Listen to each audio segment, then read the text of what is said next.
Hello, my name is Jerry Kersey. The city of Manchester has a long and glorious past.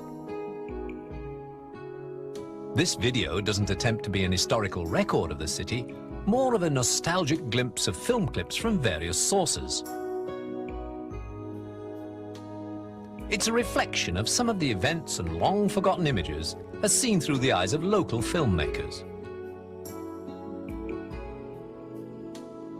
If there's been an original soundtrack on the film, if possible, this has been preserved to reflect the people's thoughts of the time.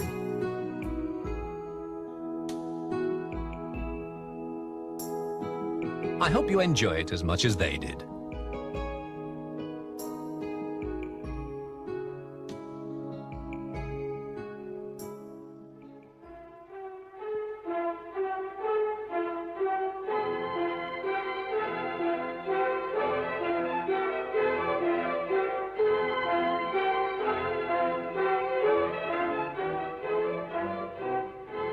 Manchester, centuries-old city of international trade.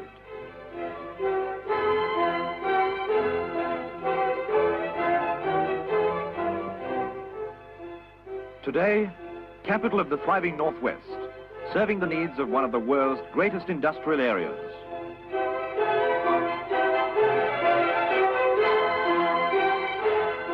Population, within 10 miles of the city centre, 2.5 million. 4.5 million within 20 miles.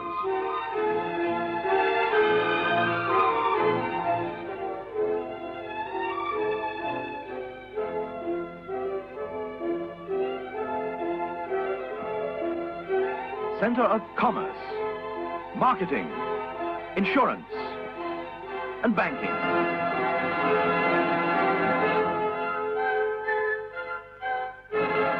Manchester, the inland city, the third major seaport in the United Kingdom.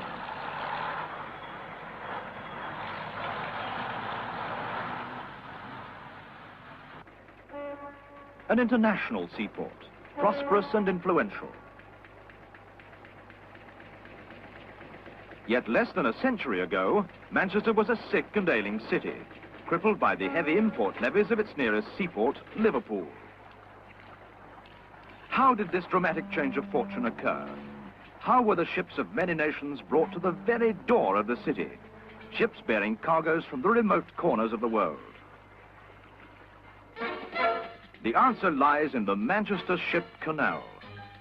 36 miles of man-made waterway, which from 1894 has linked Manchester with the oceans and markets of the world.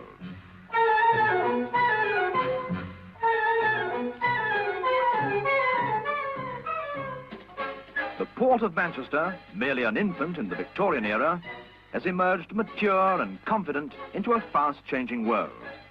International trade is fundamental to any great community, and the port is handling an ever-increasing volume of goods.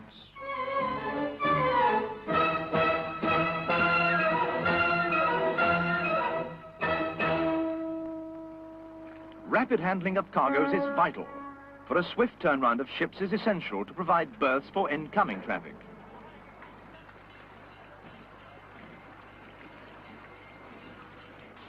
A tug arrives for duty with an outward-bound merchantman.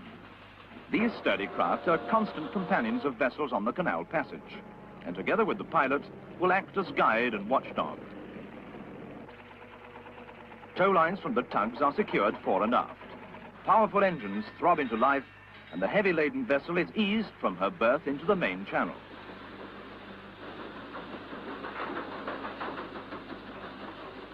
The skilled judgment of pilot and helmsman swing the great vessel clear of her neighbours, and she slides gracefully through the waters of the dock basin, bows pointing west. For westward lies the sea and the first lock of her canal passage.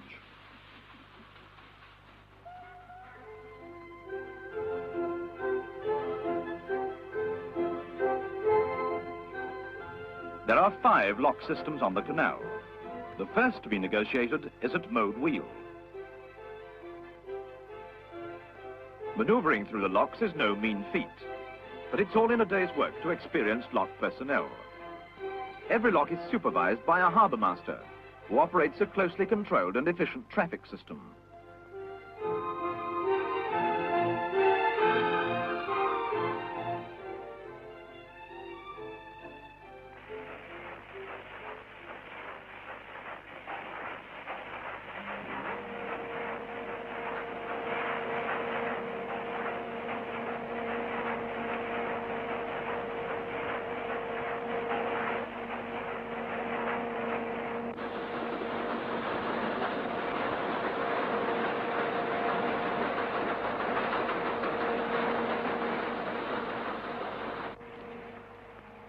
clear of the lock now, and for the next 3 miles, the canal is flanked by what has become the world's greatest concentration of industry, Trafford Park. Back in 1896, Trafford Park was a large country estate complete with manor house. But following its purchase by a private syndicate, inspired no doubt by its proximity to the port of Manchester, many diverse industries grew. Trafford Park is today a workshop for the world, producing a wide variety of manufactured articles, agricultural machinery, chemicals, foodstuffs, abrasives, light and heavy engineering. All are found here in this vast industrial community, and the unrivaled facilities of the ship canal, with its own railway system, provide a perfect flow line for import of raw materials and export of the finished goods. To the west of Trafford Park stands Barton Power Station, a familiar landmark to the canal traveller. Barton is a study in contrast, and its connection with shipping lies in the fact that here the Bridgewater Canal is carried over the ship canal by means of a swing aqueduct. The present structure replaced a stone aqueduct designed by James Brindley, brilliant engineer of the Bridgewater Canal. In fact, the official opening of his canal and aqueduct took place at this very spot in 1761.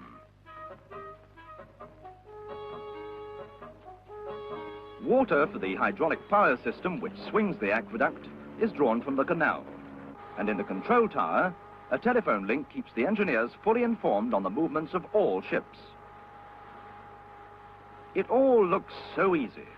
Just a touch of a button, a glance at the pressure gauge, and with a turn of a valve, the huge steel trough swings smoothly to one side. But the engineers have a busy time at Barton, for in addition to the aqueduct, there's a road bridge to swing open. Suburban motorists have come to accept the priorities of canal traffic at this point and often enjoy the passing glimpse of the maritime traveller.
As the bridge closes, we can see what it was like in the 30s.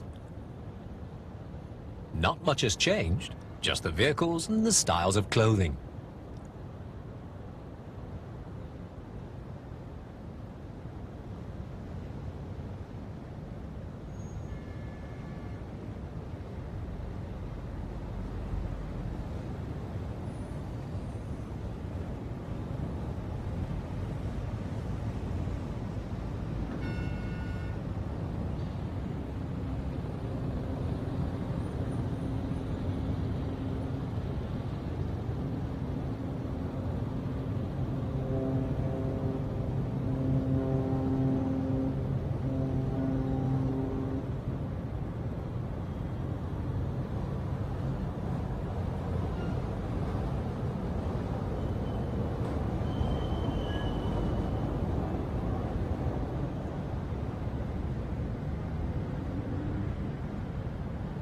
Manchester liners suffered considerable losses during both World Wars. Manchester Division, seen here, gained instant fame when on her maiden voyage in 1918, she rammed and sank a German submarine in the North Sea.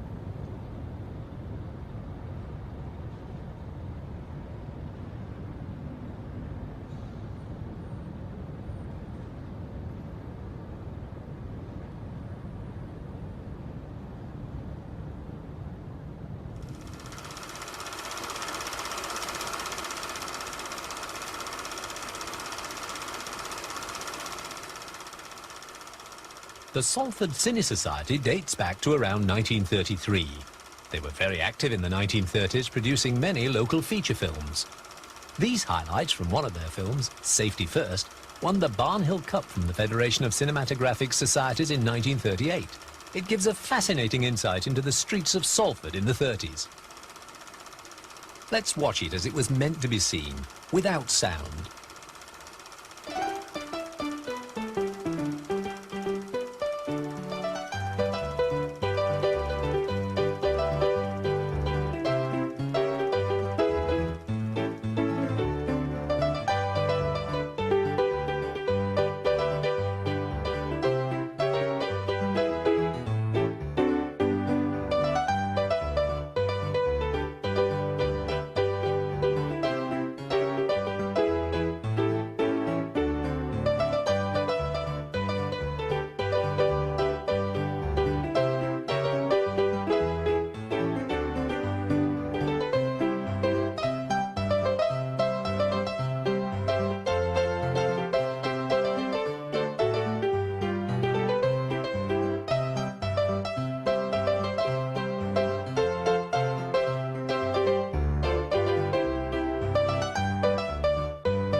Manchester has always been a busy and bustling place. Even in the 30s, it was sometimes difficult to get across the road.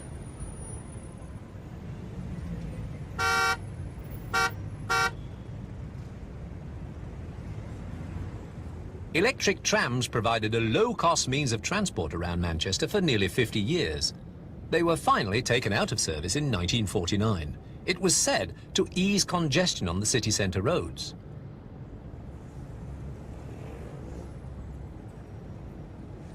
Of course, for the more daring, there were cheaper forms of transport.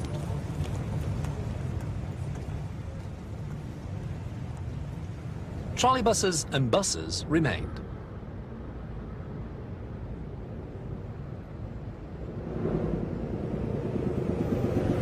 Do you remember boarding a bus like this?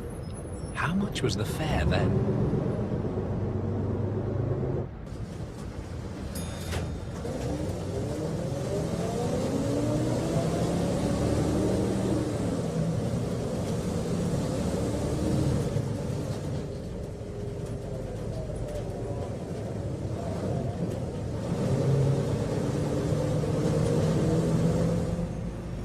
The omnibus station at Lower Mosley Street was closed in May 1973 and the buildings demolished shortly afterwards, along with the Adult College of Education.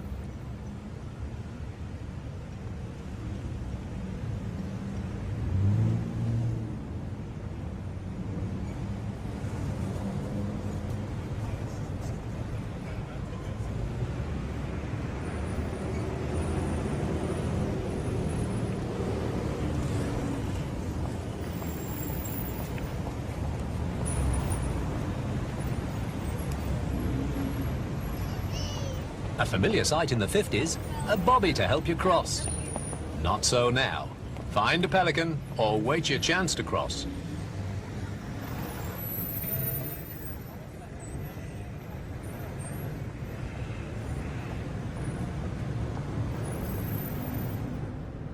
Manchester was well served with the railway network, with stations like Piccadilly, Victoria, Central and Exchange Street.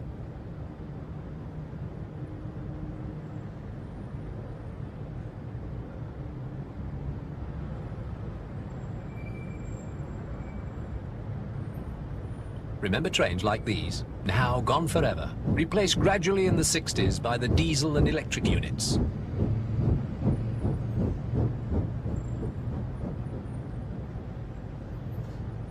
Liverpool Road Station has the world's oldest surviving railway station buildings. In August 1980, the Great Railway Exposition was organised. The Greater Manchester Council, encouraged by the Liverpool Road Station Society, purchased the station for a nominal sum, and the first target was to prepare the station to take part in the celebration of the 150th anniversary of the Liverpool to Manchester Railway. Thousands of people were able to visit the station, and one of the attractions was a ride in a replica of Stephenson's rocket. The rail connection to the British rail system was restored and has survived to the present, but it is seldom used. The station buildings now houses the Museum of Science and Industry.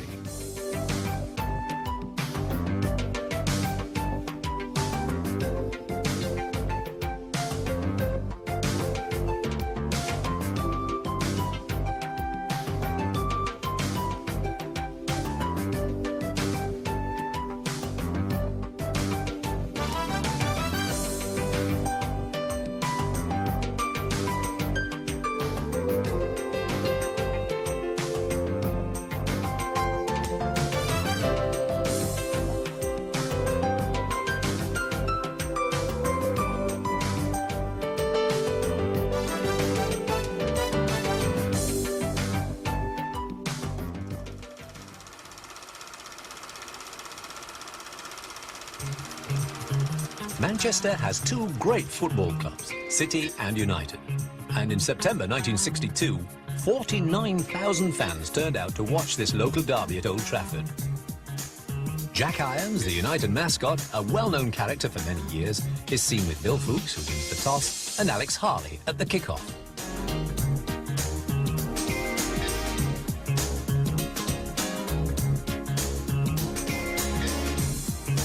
Peter Dobing takes a penalty for City.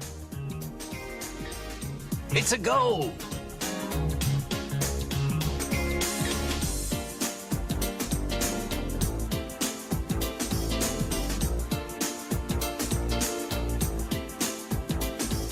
Dennis Law scores against Bert Troutman in goal. Dennis Law was a record signing from Torino for £115,000 earlier that year. He scored both United's goals, but City went on to win 3-2, their first win at Old Trafford for 7 years.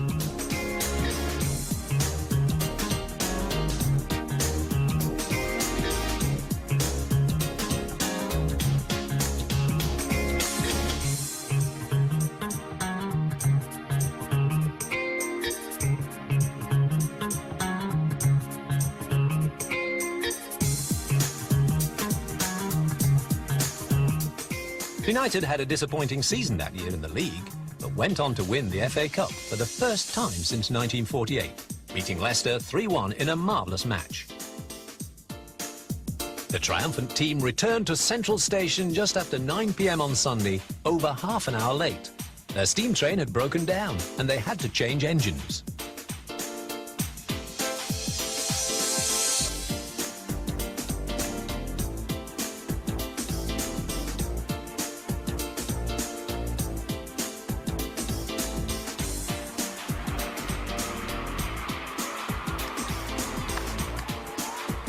The patient crowd, estimated at over 250,000, gave them a fantastic welcome when they finally appeared. Bells, horns, rattles and cheers shattered the usual evening silence of the city as the cup was held high and the team toured the city en route to the civic reception at the town hall.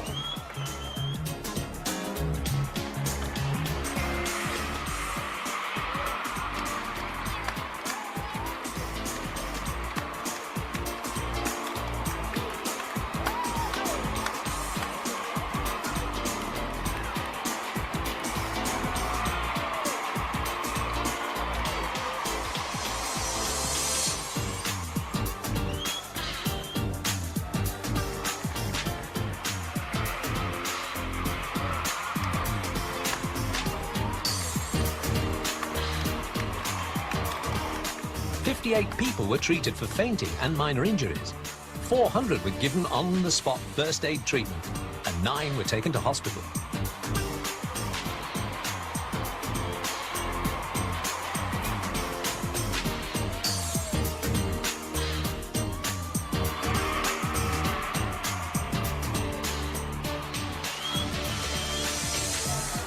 £100,000 fans packed into Albert Square to see the Mayor, Alderman Robert Rogers, welcome the team home. The crowd yelled, "We want Dennis," practically drowning out the speeches of the Mayor and Sir Matt Busby.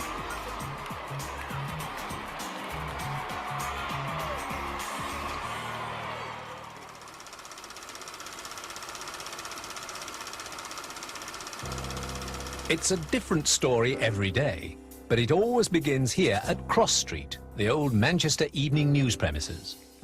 The first copy of the Manchester Evening News was produced on October the 10th, 1868, and was sold for £1.80.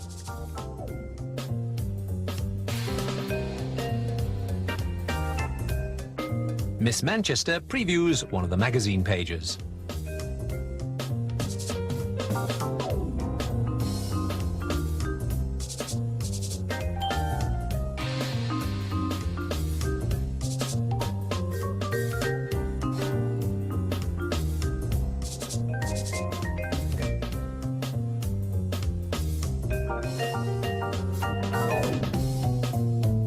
Press room, page 1 is locked on and the presses begin to roll.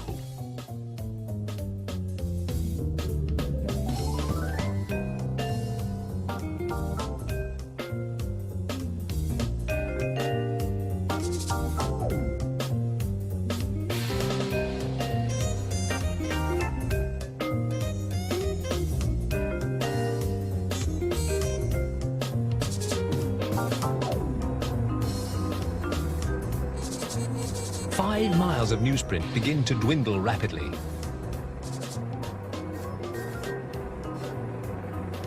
Up to 1.5 tons of printing ink can be used in one edition.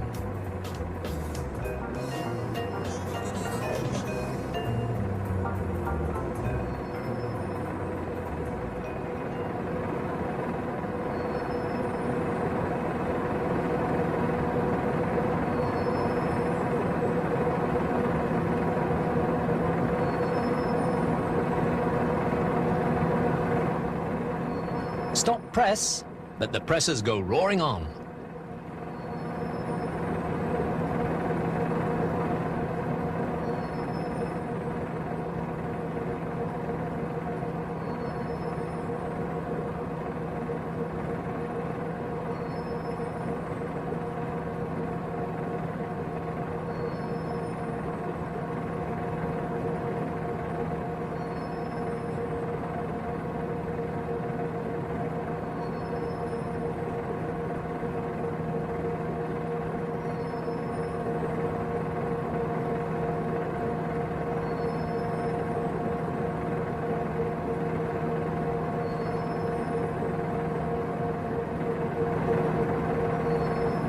Only one part is detached while the late news plates are clipped on. It's rather like the clutch of a car, and it's a Manchester Evening News invention. The clutch goes in, and the late news has caught up.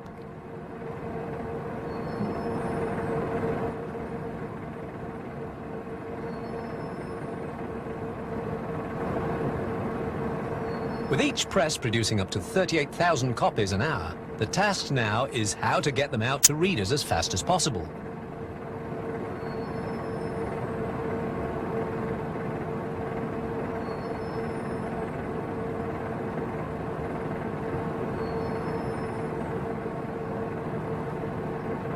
This ingenious machine ties them into parcels, then out they go to the waiting vans.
So the evening news goes into nearly 500,000 homes. The family newspaper that is indeed a member of the family.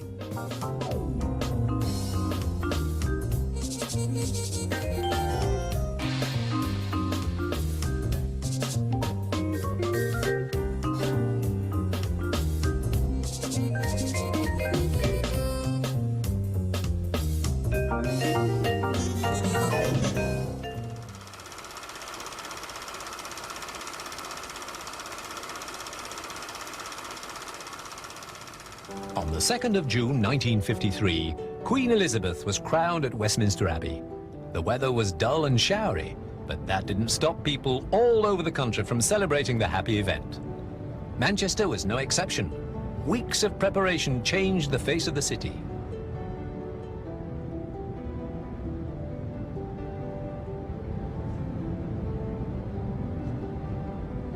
Piccadilly was a mass of sightseers who marvelled at the displays of great floral crowns and flags and bunting everywhere.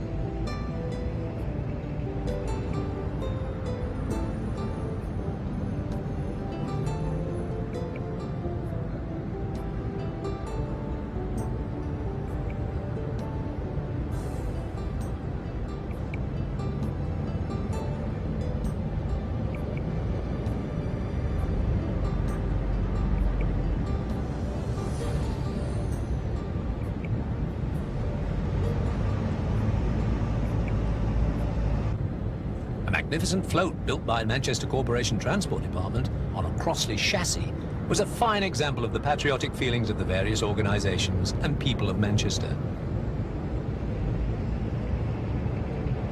All around the outlying districts of Manchester, people shared in the glory and rejoicing of the day. Families swept and scrubbed their local streets and transformed them with bunting, banners and flags, and celebrated with street parties throughout the day.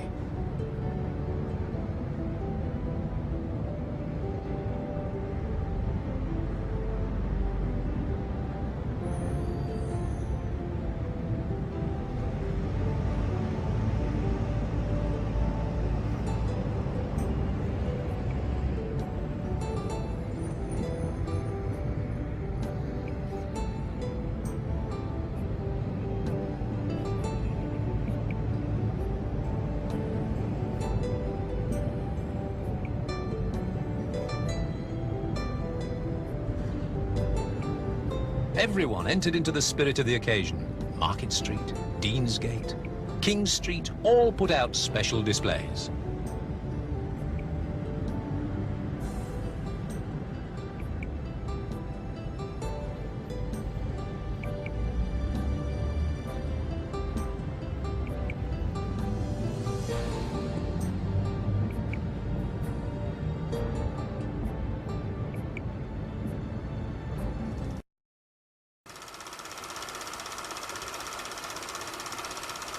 How would you like to fill up your car at these prices? 5 gallons for £1.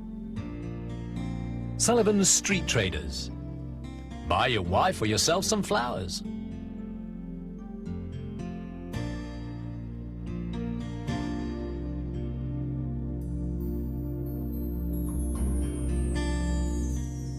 The Shambles and the Old Wellington Inn, the oldest pub in Manchester. During town centre development in the 70s, it was raised from where it had sat for over 6 centuries by a height of 4.5 feet to blend in with its new surroundings. Does anyone recognise this development? Now a familiar landmark. The CIS building.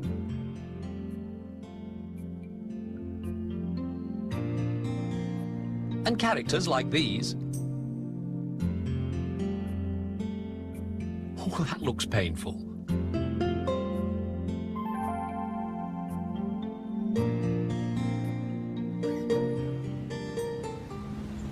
Another popular visitor to the city was Billy Smart's circus.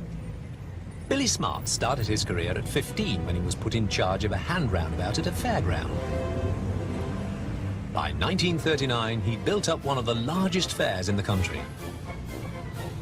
But it was his travelling circus that he was famous for, which he established in 1946.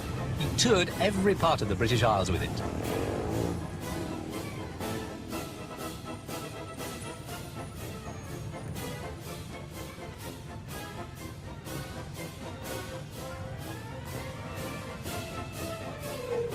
Here we see the larger-than-life character, cigar in hand, proudly parading his circus through the streets on one of his many visits to Manchester. He sadly died in 1966, conducting the band at his circus zoo at Ipswich.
On a visit to his local park at Odsall, this cameraman spotted these familiar faces. Do you remember any of their names?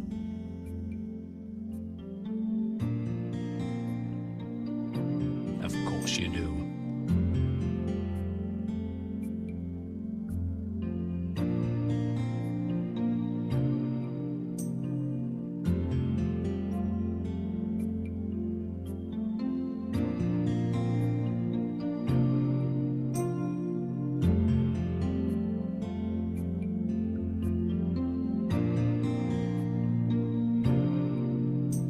how many of them still appear in the programme now.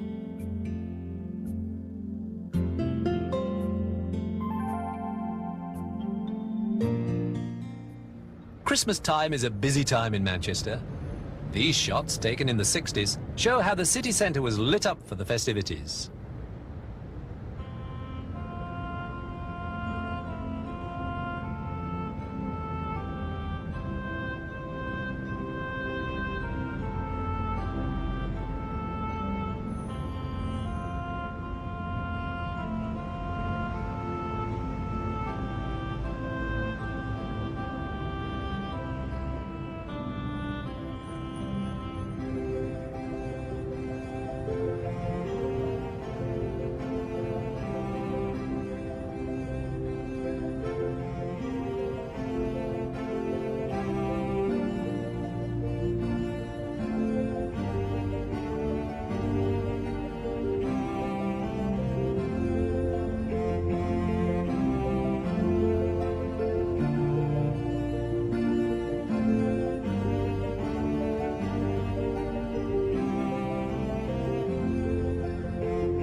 For almost 150 years, children and adults from two great religious communities have turned out in their thousands in areas in and around Manchester, like this local procession in Wythenshawe in the 1930s.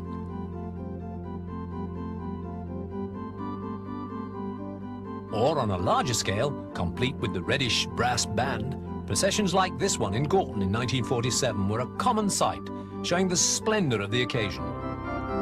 Behind all the happy atmosphere and spectacle of the occasion are strong religious ties to the Catholics, who walk on the Friday, and the Protestants, who walk on the Monday.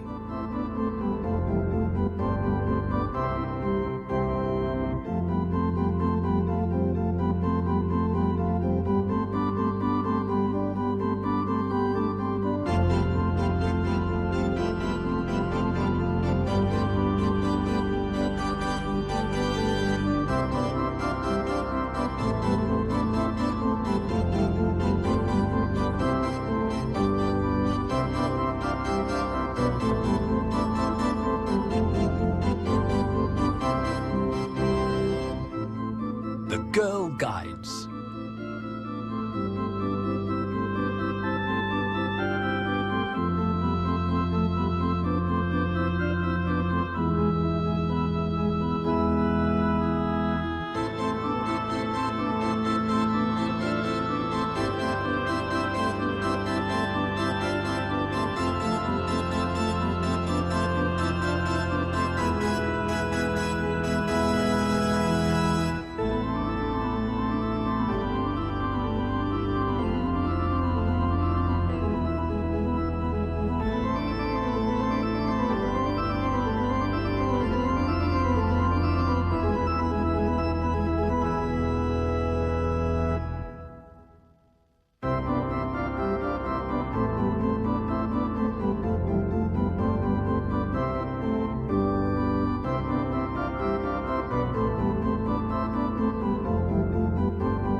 Boy Scouts proudly parading, and the happy smiling faces of the little children, the girls in their pretty new white dresses of taffeta and lace, and the boys in their crisp white shirts.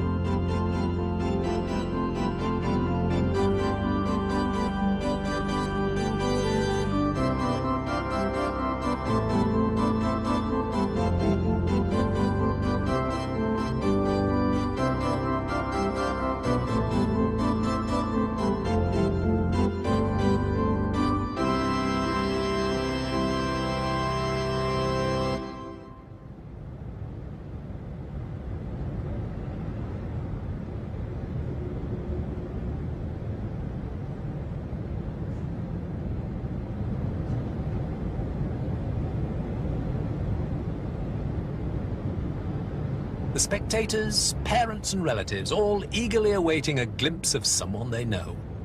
Have you recognized anyone yet?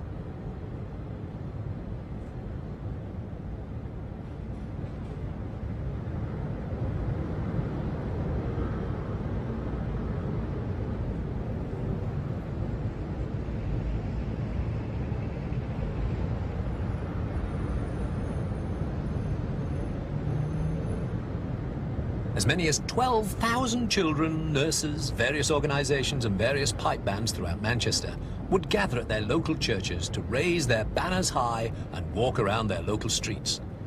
A great number of these joining up with other areas, making their way in huge processions through the crowd-lined streets of the city centre to Albert Square. These colourful shots taken in Albert Square in the 60s portray the magnitude and grandeur of the day.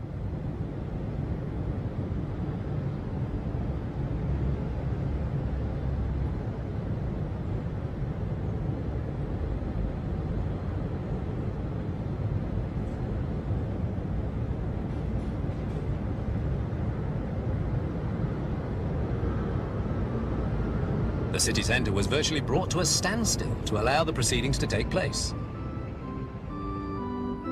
The Roman Catholic processions originated in 1854.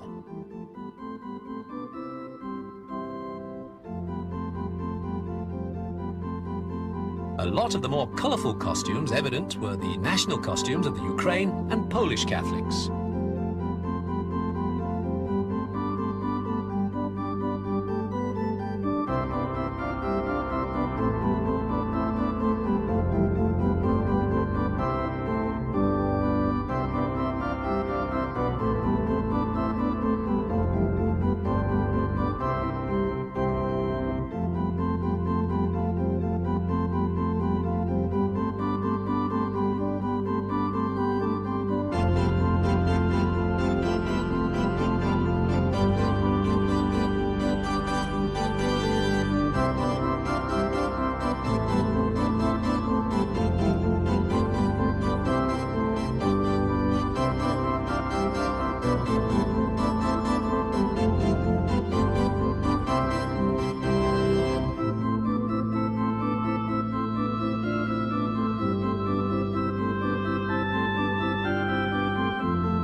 But the highlight of the day was the beautiful Madonna del Rosario, carried shoulder high by the Italian Society.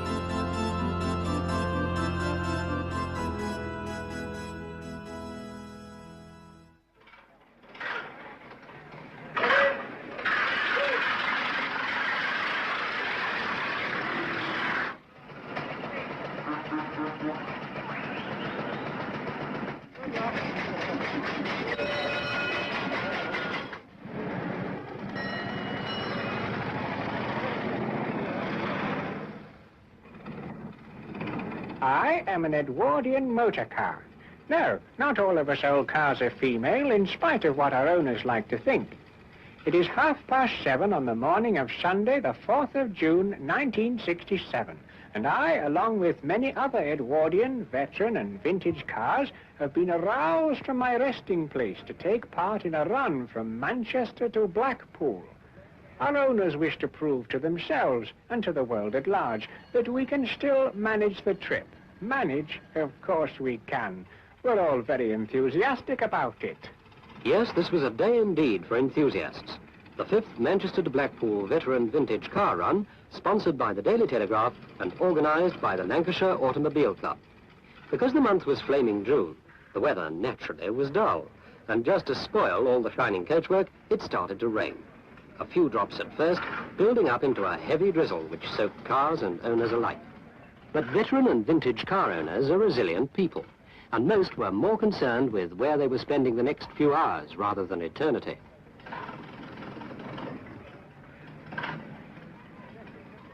Entries for the run totaled nearly 200 cars, their ages spanning over 30 years, anything between 1897 and 1930. All shapes, all designs, colours and sizes, and all set to leave at half-minute intervals from 9 o'clock onwards for a very welcome day out. The oldest car in the rally carried the number 1, an 1897 Daimler Tonneau, now ready in Albert Square to be the first car away at the drop of a flag by the Mayor of Manchester. In spite of the heavy rain, a large crowd had braved this early Sunday morning. Now, at last, it is 9 o'clock. The Mayor will now start the race by lowering the flag. You ready? Go! And away go the first two. The 1897 Daimler with the gay umbrella, followed by a de Dion Bouton Quad 4 car of 1899. Next, an 1899 Star Vis-a-Vis.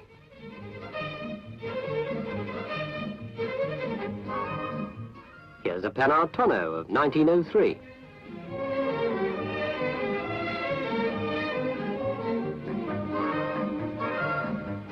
Ah, at last a car with some protection.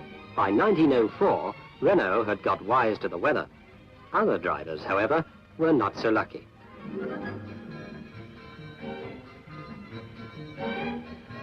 In ones and twos, the cars got underway from Albert Square, in spite of an occasional nasty cough. So would you cough in this weather?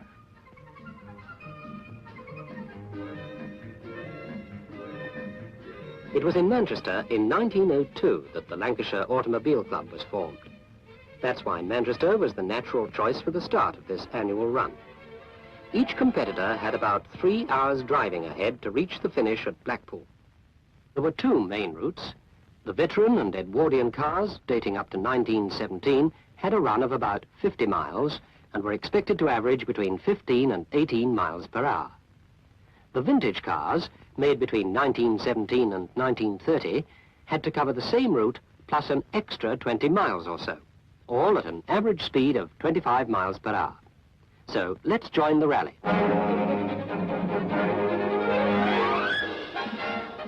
Here's one of the last cars in the Edwardian section coming out of Manchester, a 1913 Ford Speedway, living name too by its pace.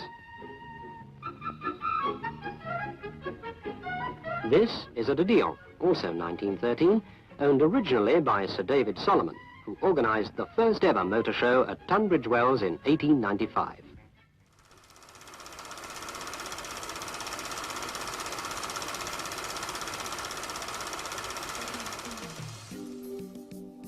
Belle Vue was the North's most popular entertainment centre in its heyday. Over the years, millions of people passed through the turnstiles. There were many attractions: firework displays, brass band contests, wrestling, to name but a few. The zoo, with many rare and unusual animals. In the earlier years, it was said admission was free if you brought a cat for the Eagle's meal.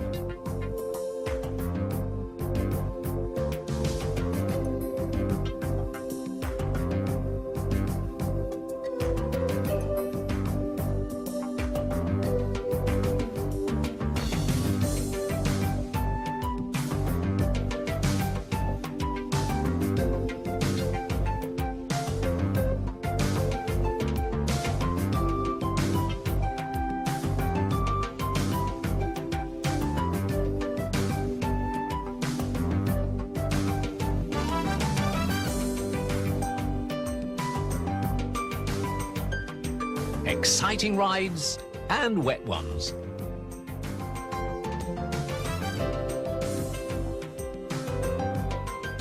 Rides for the children.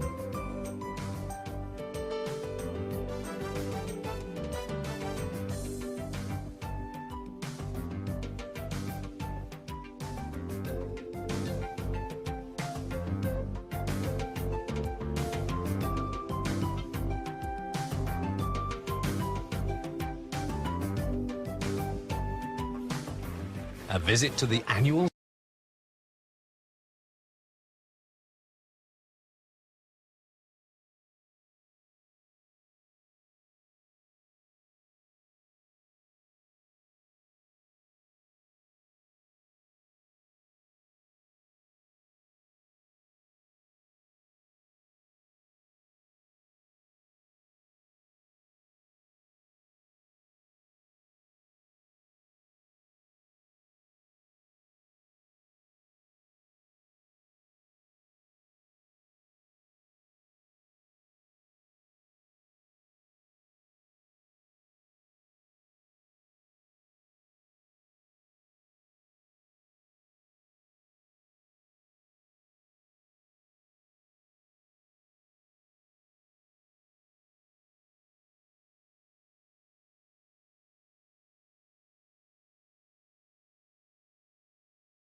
the annual fireworks display, staged on the fireworks lake, was always guaranteed to be a spectacular attraction for both young and old. Over the years, there were dramatic displays of battle scenes, sea battles, etc. The display vividly depicted here, probably in 1947, was no exception.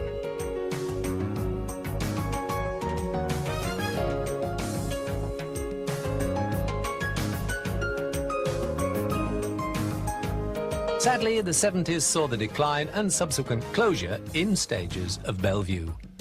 But not to be forgotten, as its name probably will live on, lending itself to the surrounding district.